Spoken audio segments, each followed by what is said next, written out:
जय हिंद साथियों, आप सभी का स्वागत है आपके अपने चैनल यस के राज स्टडी पर। हम पढ़ा रहे हैं आज क्लास 10th का यूपी बोर्ड चैप्टर नंबर 4। इसमें हमने क्या पढ़ाया था कल 4.1 का हमने पहला सवाल बता दिया था। आज बताएंगे हम इसका दूसरा सवाल। इसमें क्या कहा है, निम्न स्थितियों को द्विघात समीकरण के रूप में निरूपित कीजिए। इसमें हमें सवाल दिया गया है, उसे हमें क्या करना है, द्विघात समीकरण के रूप में बनाना है। ठीक है, तो पहला सवाल क्या है, एक आयताकार भूखंड का क्षेत्रफल 528 मीटर स्क्वायर है। क्षेत्रफल की लंबाई चौड़ाई के दुगुने से एक अधिक है। तो हमें क्या ज्ञात करना है, इसमें भूखंड की लंबाई और चौड़ाई ज्ञात। इसमें सवाल में क्या कहा है, हमें एक आयताकार क्या है, हमारा भूखंड है। ये आयताकार हमारा भूखंड हो गया। इसमें ये कह रहा है कि इसकी जो लंबाई है वो चौड़ाई के दुगुने से एक अधिक है। यदि हम इसकी चौड़ाई मान लेते हैं x, तो लंबाई क्या हो जाएगा, दुगुने से एक अधिक। और इनका हमें क्या निकालना है, द्विघात समीकरण बनाना है। तो पहले हम मानेंगे इससे सवालों में, माना आयताकार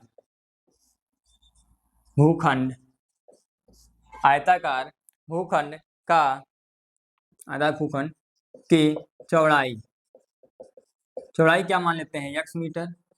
ठीक है, लंबाई क्या है, क्योंकि लंबाई दो गुने से एक अधिक है, इसलिए लंबाई क्या होगा, 2x प्लस में 1। ठीक, आयत का क्षेत्रफल दिया गया है हमें, आयत का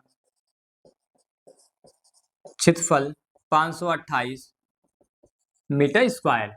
तो हमें क्या होता है, आयत का क्षेत्रफल बराबर होता है लंबाई गुणे में चौड़ाई बराबर 528। ठीक है, तो हम आगे क्या कहते हैं, लंबाई का मान कितना है हमारा, 2x प्लस में 1, चौड़ाई क्या है हमारा x बराबर 528। ठीक है, तो इस x गुणा यहाँ करेंगे 2x स्क्वायर, x गुणा 1 करेंगे प्लस x बराबर 528। इसका पक्षांतर कर देते हैं, क्या होगा, 2x स्क्वायर प्लस में x माइनस में 528 बराबर 0। ये हमें क्या मिल गया, दो घात समीकरण मिल गया, जो हमें सवाल में कहा था ज्ञात करने के लिए। ठीक है, देखते हैं हम दूसरा सवाल क्या कहा इसमें, दो क्रमागत घातांक पूर्णांकों का गुणनफल 306 है, तो हमें उन्हें ज्ञात करना। ठीक है, दो क्रमागत पूर्णांक कहा है। क्रमागत पूर्णांक का मतलब होता है, जैसे हमने कहा एक संख्या 3, दूसरी इसकी क्रमागत पूर्णांक क्या होगा, 2 है, तो दूसरी क्रमागत पूर्णांक क्या होगा हमारा 3। मतलब अगर हम मानते हैं x, तो x से कितना अधिक, एक अधिक, ये क्या हो जाएगा हमारा क्रमागत संख्या 2। ठीक है, तो यहाँ मानेंगे, माना पहले क्रमागत पूर्णांक क्या होगा x, तथा इसलिए दूसरी क्रमागत पूर्णांक क्या हो जाएंगे, x प्लस में 1। और कहा है इनका गुणनफल कितना होता है, 306। यहाँ शर्त क्या कहा है, क्रमागत संख्याओं का गुणनफल, क्रमागत संख्याओं का गुणनफल कितना है, 306 है। ठीक है, तो क्रमागत संख्या पहली x है, दूसरी क्या है, x प्लस में 1 बराबर कितना होगा हमारा 306। ठीक, x गुणा इसमें करेंगे तो x स्क्वायर प्लस x गुणा यहाँ करेंगे तो x, और ये क्या है यहाँ प्लस है, इसका पक्षांतर माइनस 306 बराबर 0। ठीक है, ये हमें क्या आ गया, समीकरण के रूप में निरूपित हो गया। ठीक, आइए आते हैं तीसरा सवाल हमें क्या कह रहा है, रोहन की माँ उससे 26 वर्ष बड़ी है, उनकी आयु वर्षों का गुणनफल अब से 3 वर्ष पश्चात 360 हो जाएगा। तो रोहन की आयु ज्ञात करनी है। ठीक है, इसमें कहा है रोहन की माँ की जो आयु है वो रोहन से 26 वर्ष बड़ी है। तो पहले हम मानेंगे रोहन की आयु, इसलिए माना रोहन की वर्तमान आयु कितना है, x वर्ष। ठीक, उसकी जो माँ की आयु है वो रोहन से 26 वर्ष बड़ी है, तो लिखेंगे उसकी माँ की आयु 26 वर्ष बड़ी है, 26 वर्ष अधिक है, 26 वर्ष अधिक है। इसलिए रोहन की माँ की वर्तमान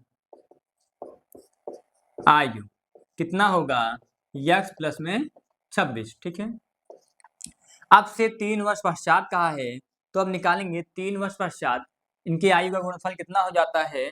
कहा है 3 वर्ष पश्चात इनकी आयु का गुणनफल हमारा हो जाता है 360। तो लिखेंगे प्रश्न के अनुसार, ठीक, क्या कहा है, रोहन के 3 वर्ष पश्चात आयु, अभी अगर उसकी आयु कितना है, यक्स है, 3 वर्ष बाद कितना हो जाएगा, यक्स प्लस में 3 वर्ष।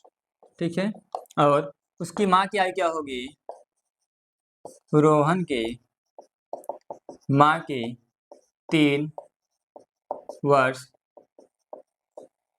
पश्चात आयु कितना होगा, उनकी क्या थी आयु, यक्स प्लस 26, तो क्या हो जाएंगे, यक्स प्लस 26 प्लस में 3, यानी कि हमें मिलेगा यक्स प्लस में 29। ठीक है, ये हुआ।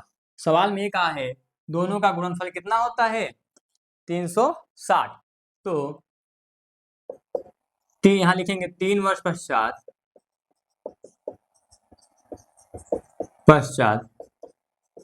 दोनों की आयु का गुणनफल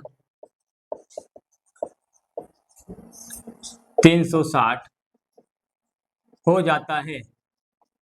ठीक है, कितना होता है, 360। तो हम क्या लिखेंगे, यहाँ पर लिखेंगे कि यक्स प्लस 3, अगले ब्रैकेट में यक्स प्लस 29 बराबर कितना हो गया, 360। ठीक, यक्स गुणा यक्स में करेंगे यक्स स्क्वायर, यक्स गुणा 29 में करेंगे प्लस 29 यक्स, 29 यक्स प्लस 3 गुणा यक्स में करेंगे 3 यक्स प्लस 3 गुणा 29 पे करेंगे तो 3 सत्ते 3 9 27 का 7 हंसी लगा 2, 3 दूनी 6 6 2 8 87 बराबर में 360। ठीक, यक्स स्क्वायर प्लस 29 में 3 जोड़ देंगे 32 यक्स प्लस 87, ये प्लस इधर आएगा तो माइनस 360 बराबर में 0। ठीक है, अब क्या करेंगे, यक्स स्क्वायर प्लस 32 यक्स और इनको आपस में घटाएंगे तो बड़ा 360 है, इसलिए माइनस। अब 10 में से यहाँ 7 गया 3, 5 में 15, 15 में से 8 गया 7, यहाँ क्या बचा 2 बराबर में 0 में क्या आ जाएगा। आइए बताते हैं हम चौथा सवाल, इसमें क्या कहा है, ये कहा है कि एक रेलगाड़ी 480 किलोमीटर की दूरी, तो एक रेलगाड़ी है जो 480 किलोमीटर की दूरी एक समान चाल से तय करती है, एक समान चाल से तय करती है। यदि इसकी चाल 8 किलोमीटर प्रति घंटे क्या कर दें, हम कम कर दें, हम मान सकते हैं ये यक्स किलोमीटर प्रति घंटे की स्पीड से चल रही थी।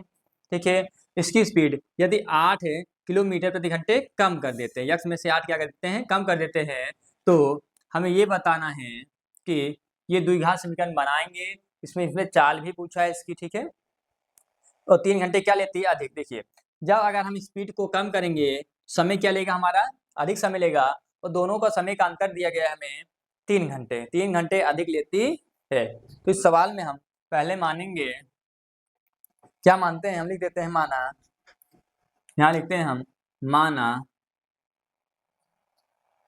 रेलगाड़ी की चाल कितना है, यक्स किलोमीटर प्रति घंटे। ठीक, दूरी कितना दिया गया है, दूरी दिया गया है 480 किलोमीटर। अगर यहाँ से हम समय निकालते हैं, समय t1 पहले के लिए, क्या होगा, समय बराबर होता है दूरी बटे चाल। तो समय का मान क्या है हमारा, दूरी 480 बटे चाल कितना है, यक्स। ठीक है, फिर क्या कहा, यदि चाल 8 किलोमीटर प्रति घंटे कम कर देते हैं तब प्राप्त चाल क्या होगा, प्राप्त चाल हमारा हो जाएगा यक्स माइनस 8 किलोमीटर प्रति घंटे। ठीक है, और हमें इसमें समय क्या लगता है, समय मान लेते हैं इसको, दूरी समान है, समय d2 बराबर 480 बटे में x माइनस में 8। ठीक है, क्या कहता है शर्त में, तब ये क्या है, 3 घंटे अधिक समय लेती है। तो यहां लिखेंगे शर्त के अनुसार, शर्त में क्या कहा है, चाल कम करने पर 3 घंटे अधिक समय लेती है। ठीक है, तो दोनों के समय का अंतर कितना है, 3 घंटे। ठीक है, यहाँ लिखेंगे हम D2 माइनस D1 बराबर कितना है, 3 घंटे। ठीक, D2 का मान क्या है हमारा, DT2 का मान क्या है हमारा, 480 बटे में x माइनस 8 माइनस T1 का मान कितना है हमारा, T1 का मान है 480 बटे x बराबर में 3। ठीक, इसका गुणा यहाँ करेंगे 480x, इसका गुणा यहाँ करेंगे माइनस 480x, फिर यहाँ से गुणा करेंगे माइनस माइनस प्लस हो जाएगा, और 8 8 64, 8 चौक 32, 32 छः जोड़ेंगे अगर हम आपस में 38। ठीक है, ये क्या है, 0 बराबर में यहाँ बटे में क्या आएगा, x गुणा यहाँ करेंगे x स्क्वायर माइनस 8 गुणा x में करेंगे 8x बराबर में 3। ठीक है, 480x कट गया, बचा क्या, 3840 बटे में x स्क्वायर माइनस में 8x बराबर में 3। ठीक है, अब हम इसको यहाँ हल कर देते हैं, तो इसका आटा 1 मानेंगे, इसका गुणा यहाँ, इनका गुणा यहाँ, इसका गुणा करेंगे तो x स्क्वायर और माइनस 8 तिरिक 24x बराबर, इनका गुणा यहाँ करके इधर लिख देते हैं, तो 3840 पक्षांतर कर देंगे, ये प्लस इधर आएगा तो माइनस 3840 बराबर 0। तो सवालों हमें यही कहा है केवल कि इसको समीकरण के रूप में हमें क्या करना है, निरूपित करना है। ठीक है, ये हमारा सवाल 4.1 समाप्त हो गया है। अब हम पढ़ाएंगे 4.2। ठीक है, मिलते हैं अगले अपने नेक्स्ट वीडियो में। जय हिंद।